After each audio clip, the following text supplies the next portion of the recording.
Okay, folks, back again. Had relatively busy day. So let me see.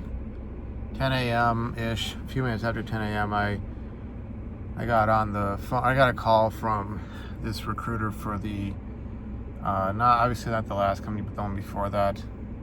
And talked with him about 20 minutes. He asked a bunch of different questions about stuff I worked on, that sort of thing, trying to find a position for me. It's a 6-month temp to hire position, which I'm all right with. I'm cool with it. We'll see, if I get an offer. If not, I'm still working on other stuff. I mean, there's things I gotta do outside of, just work or whatever to really, get the ball rolling in the right direction. I'm sort of figuring stuff out as I go along, as far as like certifications, classes, all that sort of stuff. I'm sure many of you are aware that basically I'm having to take the L on the class I was taking this last semester, then I'll have to retake it sometime in the future. There's a whole list of courses I got to go through, so it's not like this is the end.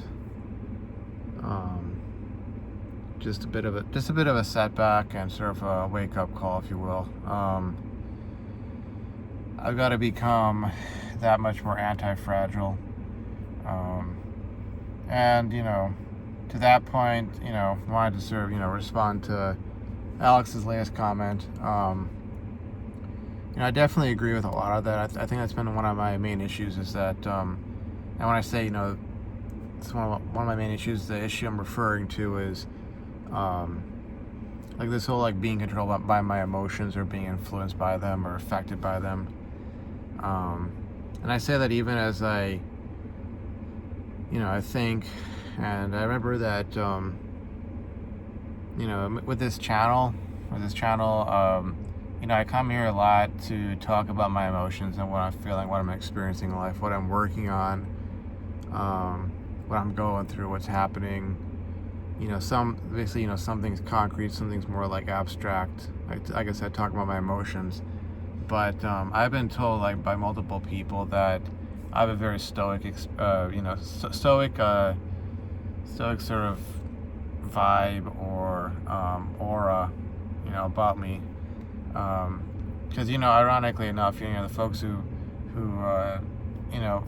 come to this channel, see my videos, my vlogs, that sort of thing. Like, I get that from their side of things, from what they see via this channel.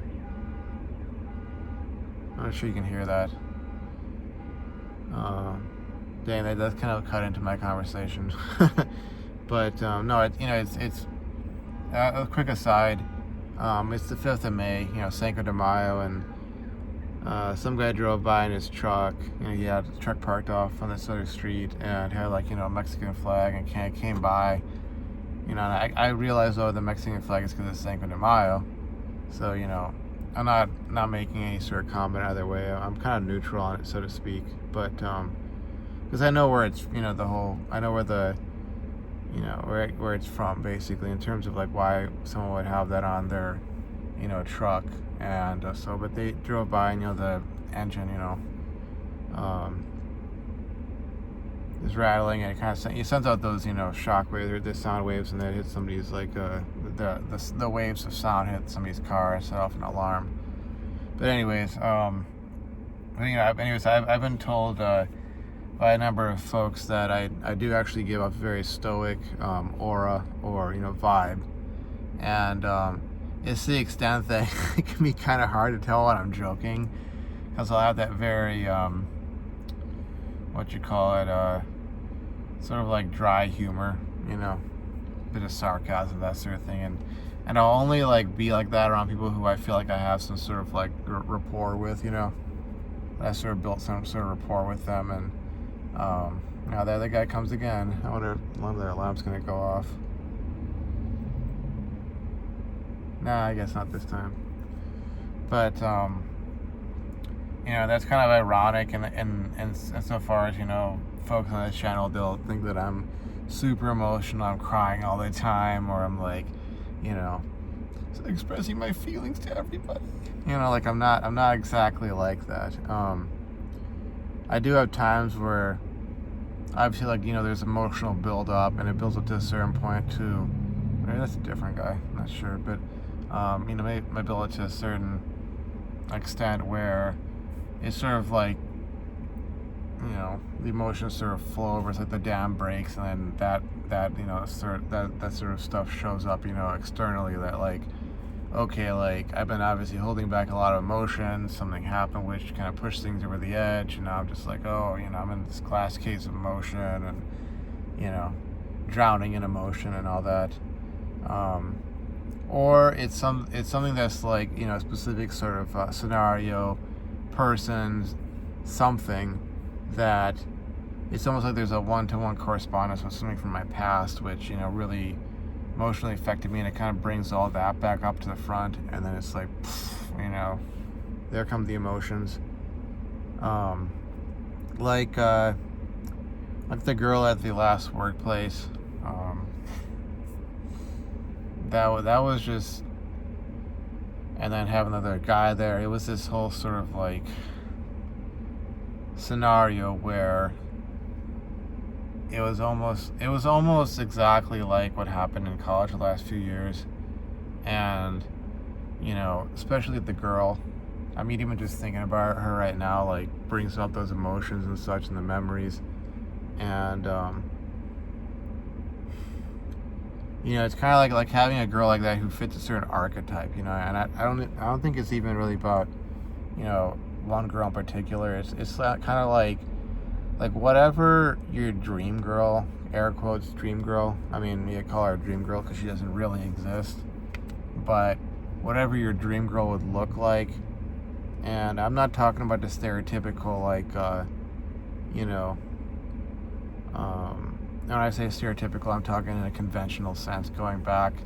You see, like, I'm 34, so when I say stereotypical, I probably mean something different than what a lot of other folks think, or conventional, ideal, like feminine beauty. They'll talk about the golden ratio, 36, 24, 36, and must have blah, blah, blah features or whatever. Doesn't necessarily have to be that. I mean, different guys have their different sort of ideal. Like, you'll have guys who are very much like, they want the girl who looks kind of like, what they might have in the past referred to as nerdy or like intellectual. Like, I had a classmate in college who, like, one of his things was like that the girl wears glasses. And so there's this one time where this, like, kind of cute girl was like talking to me, and she had glasses on, and the guy was just like, oh my god, that girl talked to you? Like, that girl, she got glasses, blah blah blah. And it's like, oh, that cute girl or whatever. And it was like, and I kind of looked at him like, oh, you like that girl, huh? And he just, like, he got all like red in the face and was all like, no, shut up, no, don't you embarrass me or something like that. And it's almost like whatever your ideal is, in terms of features and, let's say ethnic or even racial background, or their face, how it looks like, or their hair color, skin color, height, how they dress, things of that nature. You run into one of those girls who's like, who approximates that very closely, like, almost like checks off all the boxes. And then if you throw some other guy in there, and then it's like, it turns out that this girl who's very close, or as close to your dream girl as you can get, wants to go for that guy, who in so many ways is like your polar opposite, especially when you've been sort of led to believe there's this conventional standard of masculinity. You need to strive to be like that. You need to be like stoic and, slim down and work out and, be focused on your career and your education, your finances, and all this sort of stuff. And then to have that sort of, be like 180 degree opposite, reaction of, okay, this girl is, who's in sort of her peak or near to her peak in terms of, SMV, to go for the guy who's like, at his lowest point SMV wise or thereabout, that kind of stuff. Talk about emotions. Like, I'm kind of feeling it to a lesser extent, not as much as I may have felt it, back then, but that can definitely sort of like flip the switch, so to speak, and set up that whole circuit, which, leads to you having an overload emotionally speaking, because, not because of like perhaps that girl in particular, but just the whole scenario, and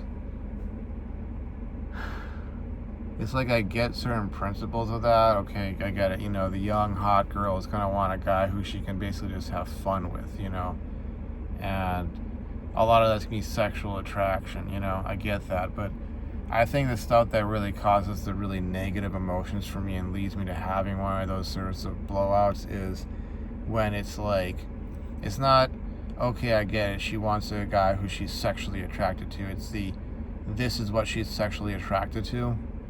Kind of like, are you kidding me? Because, even if you look at, and I know, like, I know movies aren't real, life isn't a movie, I get it, I get it. But it seems like what we used to idealize, and you could see this in old movies, I mean, you could have the guy who was the jerk boyfriend of the, the quote-unquote hot girl in the movie, and maybe the main character himself is sort of like pining away for that girl, and he's kind of like going, oh, why does she have to be with that guy, or how can I win her over from that guy, and it's sort of like the guy he had to compete against was, let's say tall, in shape, conventionally masculine. He might have been the captain of the football team, he might have been, he had to have some sort of level of status. You know what I'm saying? Like I mean, I think about the movie Better Off Dead. With John Cusack, and I think Diane Franklin was in that, and there were a number of other actors and actresses. But the guy he was having to compete with, yeah, the guy was kind of a douche, but he had certain things to him that, okay, yeah, I get it, he's a douche, but at the same time, he has this, and this, and this, that, okay, I get why he would get with, or why the girl that John Cusack was, dating, like, why they broke up and why she got with that guy. It would at least make sense, And obviously it's a movie and it's not ideal, and, at the end he's supposed to win out, and he actually gets a different girl who's actually, more attractive, or whatever the case may be, and, she sticks around even though he's in the dumps, and she helps build him up, and blah, blah, blah. And it's like, yeah, I get it that, like, that's a movie, that's not real life, etc., etc. And, 9 times out of 10 in reality, you as the man would have to go build all of that, build that life up yourself, not have, some woman at your side the whole step of the way, because, most of us will not have the ride or die chick, in our lives. We won't have that kind of a girl. But at least it seemed like culturally we had this ideal. We had this sort of set of this archetype, at least there, of, like, you want to get the girls, okay, go to the gym, and make sure that before you go to the gym, you're eating a healthy diet, make sure, basically do all the things you gotta do to get in great shape. Oh, and change up your wardrobe, and, make sure you're taking care of your hygiene, and you're wearing the right cologne, and, you learn some social skills, and blah, blah, blah. It was like all these sorts of things that, they're like tangible sorts of things you could do, so almost like a list of steps that you could take to get yourself to a point of, being attractive to the opposite sex or opposite gender, and it was a sort of sense of it making sense, but now, again, the things that would mess with me so much is when it doesn't make sense, because you read the Rational Male, you read this other red pill, works, you get into all that sort of theory and whatnot, and then you go out into the field, so to speak, and maybe it's a sign of dysfunction, maybe it's a sign of just the nature of things, but It's sort of like, you know, the usefulness of a theory or a model for understanding the world is rooted in its ability to be applicable to the real world, you know? And if you got this sort of model or this theory of this is how things are supposed to work, and they don't work like that, you know, you continually have this sort of like, you know, repetitive pattern forming up of like, well, actually, the hot girl wants a fat guy. The hot girl wants an effeminate guy. The hot girl wants a guy who still lives at home. The hot girl wants a guy who's working a, you know, crummy job and, you know, doesn't really have much, uh, you know, going on for himself and that sort of thing. And you know, we can use placeholder terms like alpha male, beta male, etc. But then when the alpha male is not the stereotypical alpha male of the past, where I'm gonna turn the car back on, but where, you know, in the past, like, okay, I could get it if the quote unquote alpha male that the girl wanted to get with was, you know, maybe the kind of guy who, to I think you used Rollo Tomasi's expression, he didn't have more than, or he didn't have two nickels to rub together, you know. He just had his like truck, his amp, his bass guitar, and a studio apartment. Like, that still makes sense because I can go, okay, bass guitarist in a metal band, you know, heavy metal band, or like an indie rock band, or, you know, some sort of, you know, band, or maybe he makes rap music or hip hop, you know, and he's got his mixing equipment and, you know, that sort of thing, and, you know, the whole setup, so you can you know, write up his lyrics and then, you know, record them, mix it up with beats and all that sort of stuff, and he's got that in his apartment. Maybe he's, you know, in decent shape, you know, hits the gym as often as he can. Like, that would make sense even if the guy's working some sort of minimum wage job, you know, flipping burgers or something like that, while he, you know, plays the guitar on the weekends, or, you know, the weekends he records like hip hop beats, or, you know, rap songs, or he goes to sort of local event where they have, you know, sort of a almost like an open mic night, and he can go and, you know, do his thing, you know. Like, that still makes sense to me, even if the guy would, from some stern father's perspective, be a total loser, and why are you with that guy, you know, that sort of thing. Like, that would still make sense to me, you know. But when the guy doesn't even have that sort of stuff, doesn't have any real social proof or social status, and he's just some sort of fat, effeminate slob, you know, that's the kind of stuff that doesn't make sense, and that's why I'll get that sort of negative emotional reaction, because it's almost like, you know, if you have some competitor you're fighting with, so to speak, for, or competing with for, you know, a girl or so, or something else like that, you know, it makes sense if the guy is genuinely giving off all these signs that he is genuinely better than you, and you got something to compete against, you got something to build against. You know, if you're going into like a deadlifting competition, you can bet that the other guys are at the gym all the time, whether it's at home or it's, you know, someplace else, and they're all lifting weights. And if you go into there, you know, you can probably bet that you walk into the competition hall, you're going to see a bunch of really ripped guys, you know.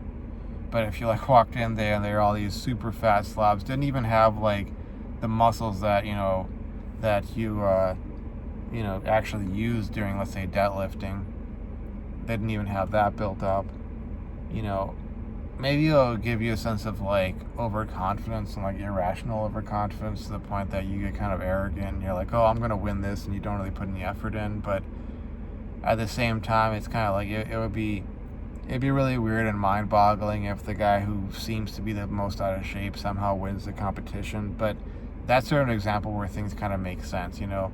And I get it, you know, emotions and desire is not rational, but at the same time, it's just kind of like, I don't know. You still have that drive to compete in such a field, but it's almost like if the irrational side of the whole mix-up or situation is what's going to rule things, then it kind of almost it kind of almost makes it like it's pointless to compete, you know? And, you know, even if there are no girls around, I'm completely isolated or alone. Like, I know I'm still in the competition regardless, you know? Which I suppose is kind of like why I'm trying to focus on things that I actually can get sort of a return on right now. You see, like, even talking about this sort of stuff is kind of getting me to slip back into that sort of defeatist, just completely depressed. Oh, screw it, give up, you know, there's no point, I'm screwed, you know, I might as well just blah, blah, blah, you know, because, you know, these dumb girls, and they always go for, you know, whatever, all those thoughts, you know, going through my mind again, you know, and it's kind of like why I don't really want to talk about these things in too much detail, but, I know I'm still in some sort of a competition in life, and that's why I'm focusing on things like getting certifications, getting another job, paying off my debts, that sort of thing. Because, like, I think if I go back to focusing on girls and that whole deal, I'm not only gonna end up putting myself in a real bad spot in the mental emotional sense, which is why I do not want to talk about girls much more on this channel. I'll try to avoid it as much as I can, because it's just, I think it's kind of a lost cause in many ways. And I've tried to articulate this to other people, including folks in my family, but I think in very many ways it is a lost cause, and it's lost for all the wrong reasons, you know. And I feel like I will end up not only wasting my life, but my life will just be miserable. And I would want to stay away from or stay clear of those things which make me miserable. And I know I'm saying this at the same time that I said, oh, I need to become anti-fragile. I think there's only a certain limit up to which you can go with that.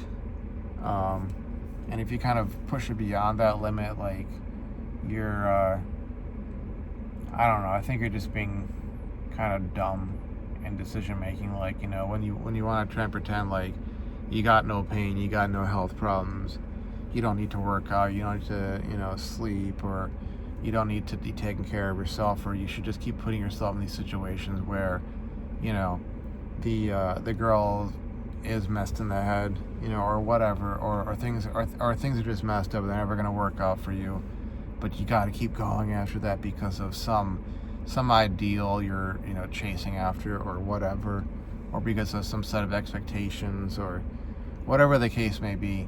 I think it's just dumb. And, you know, truth be told, when folks will talk about the red pill and the state of the manosphere and the state of the world and the state of intergender dynamics and so on, I mean, this is a point that actually I think they made on the Fresh and Fit podcast, was like, you know, they'll talk about sort of the truth of things, you know, how women really are, how relationships really are, how it's become this sort of the sexual marketplace has turned into a place that it's really great for guys that just want to hit it and quit it, and are, you know, have what it takes, and are willing to do, you know, what it takes to, you know, hit it and quit it. But it's really a terrible sort of state of affairs for anybody who actually wants to, you know, get married and have a family, and, you know, have or produce that next generation of healthy, functional adults, you know, human beings, that sort of deal. And you know, they made it a point that, you know, the way things are, it's such that, like, let's say for the top, it's not even the top 20% anymore. I know people want to talk the Pareto principle. It's just a quick thing you can throw out there, but, you know, the numbers, I mean, in some sense, the numbers don't per se matter, because the general principle is that, you know, you apply it to the sexual marketplace, is that it's such that it's a really great time for a handful of guys, but it really sucks for the rest of us, you know?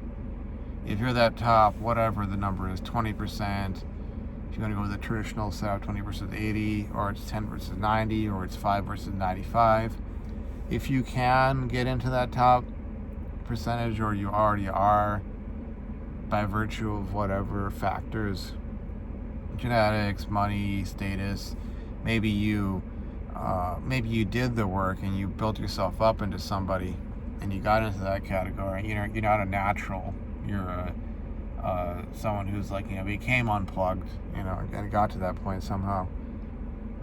But if you're in that category, life is great, and forget that girl or that girl or that girl. Oh, you've probably got 20 lined up, But if you're for the rest of us, it's kind of like, it's great to know the dangers and pitfalls and why dating, relationships, approaching a woman, etc. are so like high stakes for you. Insofar as you can at least avoid destroying your life, whatever life you may have, whatever life you may build. But it's sort of like the best you'll be able to get. And this is a really depressing point, but it's like the best you'll be able to get is like a fleeting moment of, an enjoyable life, sans sex, sans a woman, sans kids, and it'll be like basically, to speak from sort of a Nietzschean perspective, it's kind of like the best you can become is one of the last men. And I don't mean last men in terms of like that, men as a gender are going to get wiped out or something like that. I mean in terms of like you're not leaving anything behind. You're basically, the best you can strive for is comfort, safety, security, sort of a bland and maybe not even bland or boring, maybe not even comfort or security per se. But you can sort of strive for, almost like all these peak life experiences that don't have to do with women, sex, love, or children. And it's like, when you die, that all just disappear, because you won't have any offspring. You won't have any sort of, longer legacy. I know folks will want to argue and say, well, if you become some best-selling author, or you become some inventor, or you make some scientific discovery, or you write some groundbreaking philosophical work, or you build something, oh, there's your legacy. But I mean really like in the tangible sort of self-replicating sense of like, okay, you have a kid or you have multiple kids, and then they carry on the process of creating another generation, another. It's like, you're not going to have that in all likelihood. And it's something that I think a lot of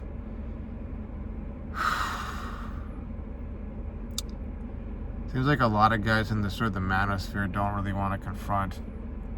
They want to believe they're the exception to the rule. They want to believe that they're the ones who, if I just apply all this stuff in the Rational Male series and all these sort of books, and I go out there and, hit the pavement, that, I'll be the next sort of king or emperor with a harem of, several beautiful women, and they'll all be vying with each other to be my main squeeze. And then, if one of them becomes my main squeeze, then she'll want to be my wife and be pestering me to marry her and have kids with her. And it's like, there are some guys out there who will be able to do that, and they will be able to enjoy the kind of life that most of us could only ever dream of,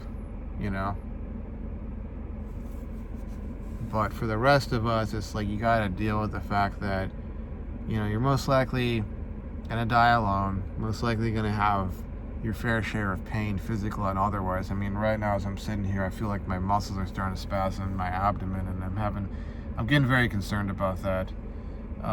It may mean having to work out, actually get into doing abdominal exercises. It may mean having to do stretches. It may mean something way more serious. But, I have all these sorts of things happening like that.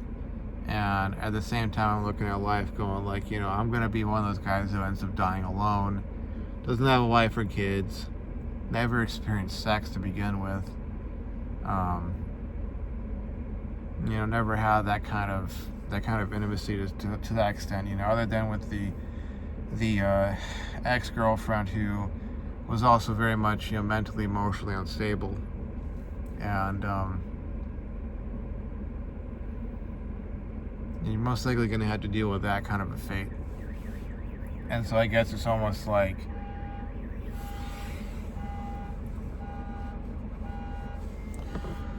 it's kind of annoying. It's almost like having to try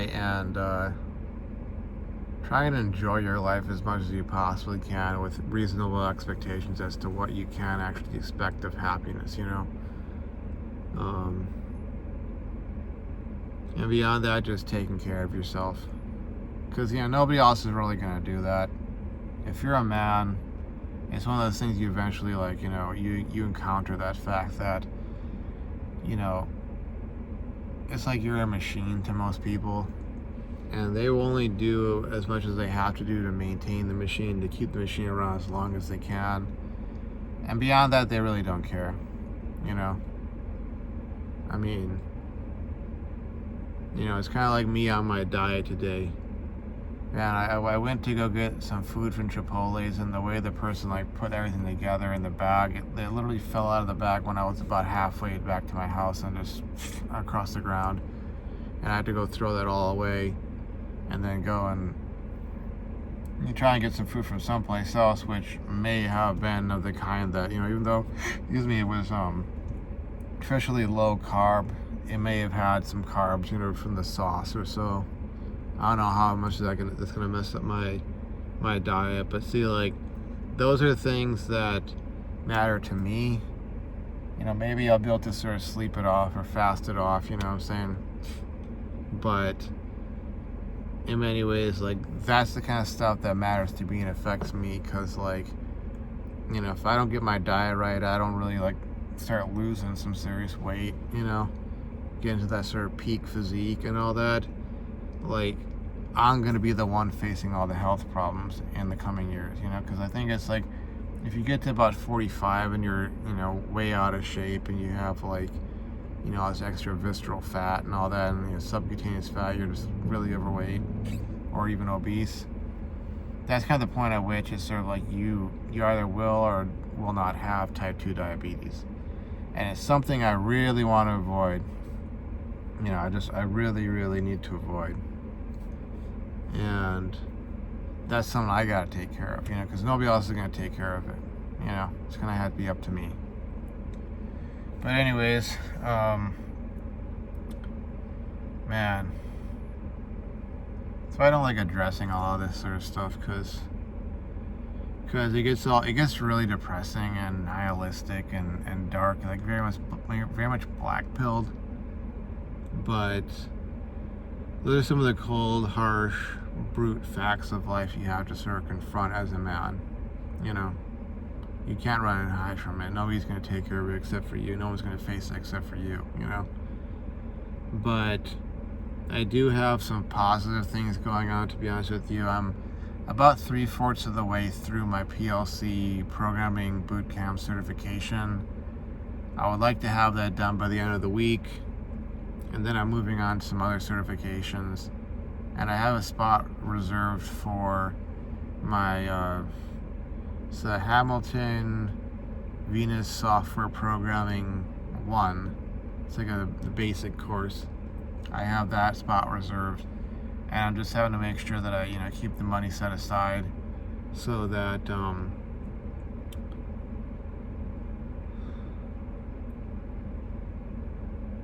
I can pay for that.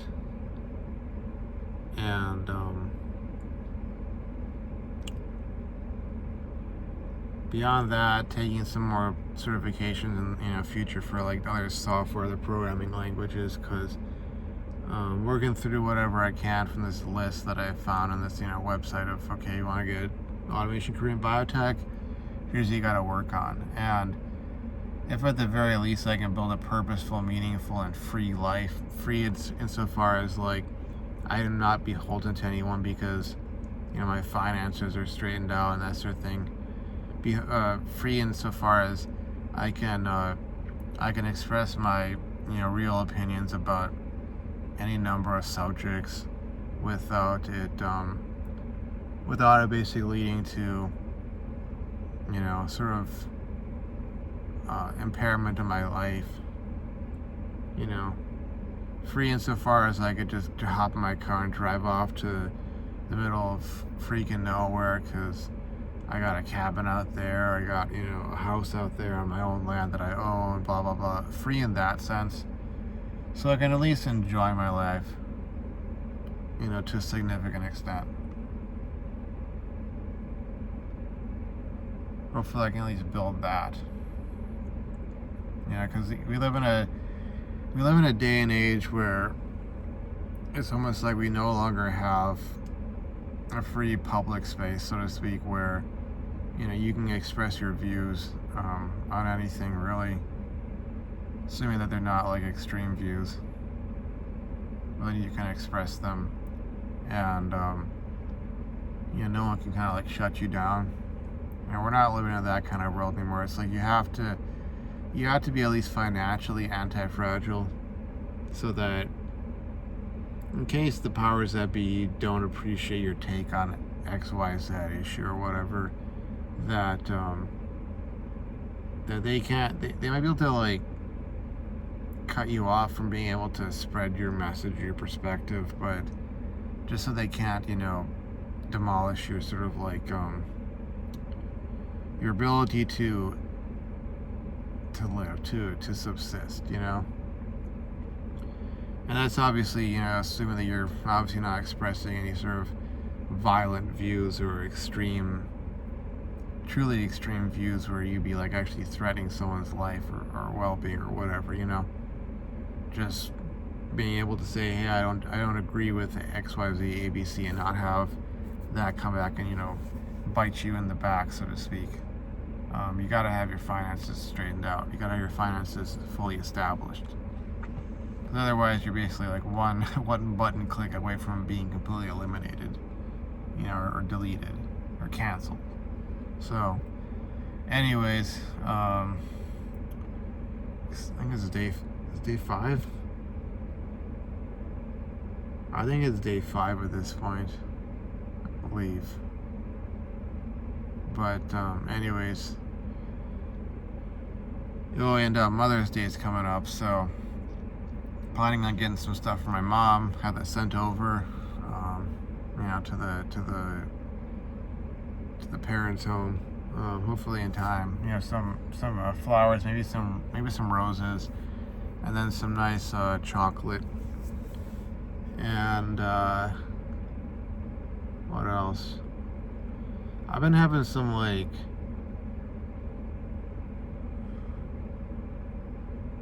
pretty intense dreams lately.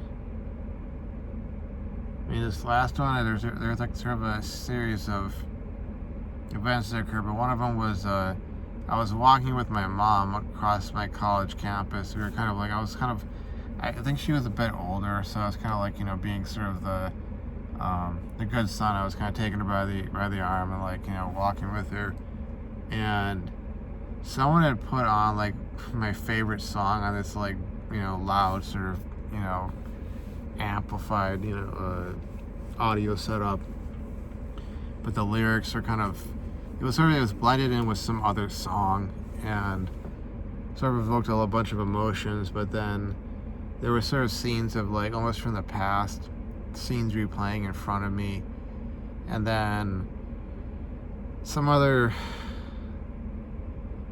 stuff, and it was like I was kind of pointing them out and explaining that to my mom. It was really weird, but then I kind of woke up from that, and it was like, you know, it was almost like building off like the last video, some of the stuff I talked about in that, about, oh, you know, the sense of loss of the past, and, you know, tradition, and a connection to people in your life, you know, your family, those who came before you, that sort of deal. It's kind of almost like having that sort of emotion. I think that's kind of like why when I woke up and I was after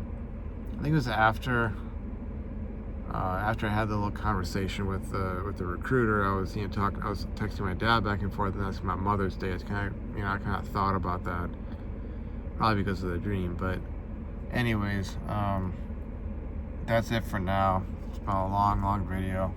Had a lot to talk about, And anyways, I'll see you folks around. I'm trying to pull on through and just get through these days and get something accomplished, regardless of all the negative thoughts I may have. It's not as bad as it was recently, but it's kind of quiet. I have had time to think. But anyways, I'll see you folks around. Thanks for watching, and bye-bye.